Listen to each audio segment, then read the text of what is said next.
अगदी 5 मिनिटात शिवून तयार होणारे छान असे बाळाचे टोपडे शिलाई करूयात। इथे आपण कॉटनचं फॅब्रिक घेतलं आहे, तर ह्याची लांबी आणि रुंदी 10.5 इंच आहे। हे अंतर घेत असताना तुम्हाला एका कानाच्या पाळीपासून दुसऱ्या कानाच्या पाळीपर्यंतचे अंतर मोजून घ्यायचे आहे, तरच आपला टोपडा अगदी परफेक्ट शिलाई करून तयार होतो। हे कापड आपल्याला मध्यात फोल्ड करून घ्यायचं आहे। व्हिडिओमध्ये पाहताय त्या पद्धतीने ह्याची घडी तयार करून घ्या। पहा, इथं आपण बंद बाजूकडून घडी तयार करून घेतली। समोरच्या साईडला ह्याची ओपन बाजू आहे। आता ह्याची लांबी आणि रुंदी 10.5 इंच होती, म्हणजेच त्याचं अर्ध होतं 5.25 इंच। तर मध्यापासून इथं आपल्याला 5.25 इंचाला मार्क करून गोल शेप देऊन घ्यायचा आहे। व्हिडिओमध्ये पाहताय त्या पद्धतीने आपल्याला समोरच्या साईडला शेप देऊन घ्यायचा आहे। आता हे आपण कटिंग करून घेतोय। पहा, आता आपलं कापड हे गोल आकारात तयार होतं, ते अशा पद्धतीने ओपन करून घ्यायचं आहे।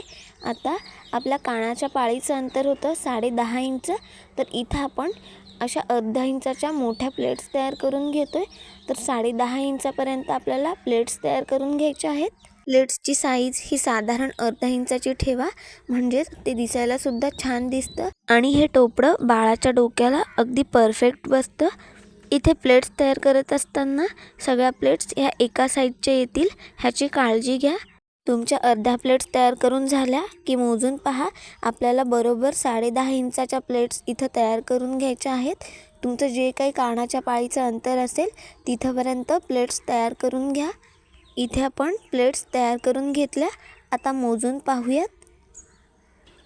इथे मी अगदी बरोबर 10.5 इंचाच्या प्लेट्स तयार करून घेतल्या। आता जितक्या आपण प्लेट्स तयार केल्या त्या आपल्याला मध्यातून फोल्ड करून घ्यायच्या आहेत। पहा, खालच्या साईडला जे आपलं प्लेन कापड राहिलं तिथं आपल्याला आतल्या साईडला 1.5 इंचाला मार्क करून अशा पद्धतीने गोल शेप देऊन घ्यायचा आहे। आता आपण हे कटिंग करून घेऊयात। तर हे कटिंग करून झाल्यानंतर तुम्ही बाळाला एकदा टोपडं घालून पहा, ते बरोबर होतंय का। जर बाळाला टोपडं मोठं होत असेल तर पुन्हा आपल्याला मागच्या साईडने थोडंसं कटिंग करून घ्यायचं आहे। इथं पहा, मी टोपडं घालून पाहिलं होतं, अगदी परफेक्ट झालं। आता आपण वरच्या साईडला ज्या प्लेट्स तयार केल्या तिथं पट्टी लावतोय। तर इथं मी 2 इंचाची पट्टी घेतलेली आहे आणि ह्याची लांबी आपण 10.5 इंच घेतली आहे। पट्टी लावत असताना आपल्याला आतल्या साईडने सुरुवात करायची आहे। पहा, पट्टीची बाहेरील बाजू मी प्लेट्सच्या आतील भागावर ठेवून घेतली। आता आपण इथं एकदा बितपत शिलाई घेऊन पट्टी जोडून घेतोय। ह्या पट्टीची रुंदी आपल्याला 2 इंच घ्यायची आहे। लांबी तुम्ही जितक्या प्लेट्स टाकल्या असाल त्यानुसार घ्या। इथं पहा, आतल्या साईडने एकदा बितपत शिलाई घेत आपण प्लेट्सच्या खालच्या साईडने पट्टी जोडून घेतोय। इथे आपली आतल्या साईडने पट्टी जोडून झाली आहे। आता ही पट्टी आपल्याला बाहेरच्या साईडला पलटवायची आहे। पहा, इथं आपण अर्धा इंच कापड आतल्या साईडला फोल्ड करतोय। नंतर पट्टी जोडते वेळेस आपण जी आतल्या साईडने शिलाई दिली होती त्या शिलाईच्या थोडंसं बाहेरच्या साईडला ही पट्टी ठेवून अगदी कडेने त्यावर आपल्याला टीप देऊन द्यायची आहे। ते व्यवस्थित पहा, आपण जे आधी शिलाई दिली होती त्याच्या थोडंसं पुढल्या बाजूला इथे आपण पट्टी ठेवतोय, कारण आपली आधीची शिलाई झाकून जाते आणि आपल्या टोपड्याला फिनिशिंग छान येते। त्यामुळे आपल्याला ही पट्टी ठेवत असताना शिलाईच्या थोडंसं पुढल्या साईडला ठेवून शिलाई करून घ्यायची आहे। शिलाई करत असताना पट्टी न खेचता शिलाई करून घ्या। इथे आपण अगदी व्यवस्थित अशी टोपड्याच्या वरच्या साईडला पट्टी पलटवून घेतली।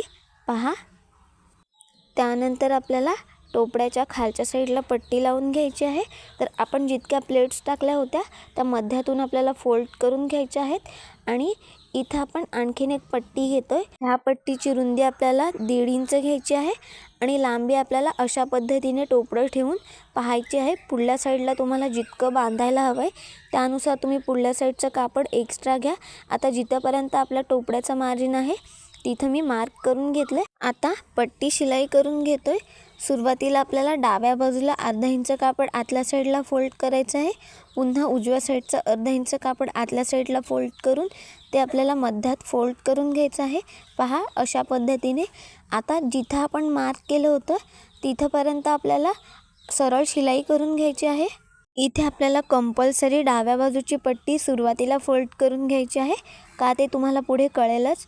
आता जिथं आपण मार्क केलं तिथेपर्यंत शिलाई देऊन झाली की आपल्याला टोपडं घ्यायचं आहे. टोपड्याची बाहेरील बाजू आपण जी डाव्या साईडची पट्टी फोल्ड केलेली आहे त्यावर आपल्याला अगदी व्यवस्थित ठेवून घ्यायची आहे. पट्टीच्या आतल्या साईडला टोपड्याचं कापड सरकवून घ्या.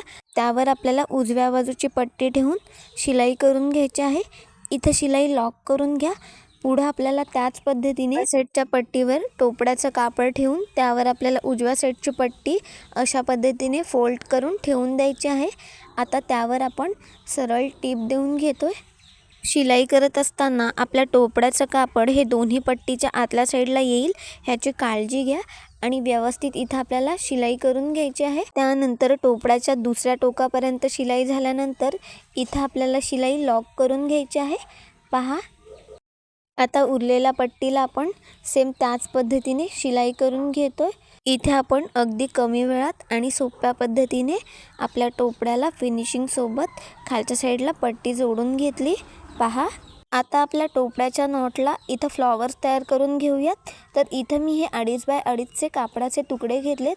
ते आपल्याला मध्यात फोल्ड करून पट्टीच्या वरच्या साईडला अशा पद्धतीने ठेवून खालच्या साईडचं अर्धा इंच कापड आपल्याला वरच्या साईडला फोल्ड करून घ्यायचं आहे.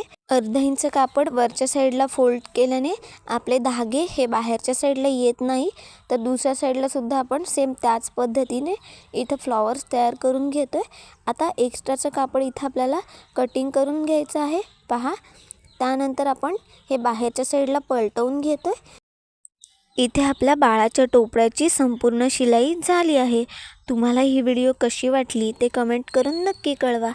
त्याचसोबत आपल्या चॅनलला सबस्क्राईब करा आणि व्हिडिओ संपूर्ण पाहिल्याबद्दल मनापासून धन्यवाद.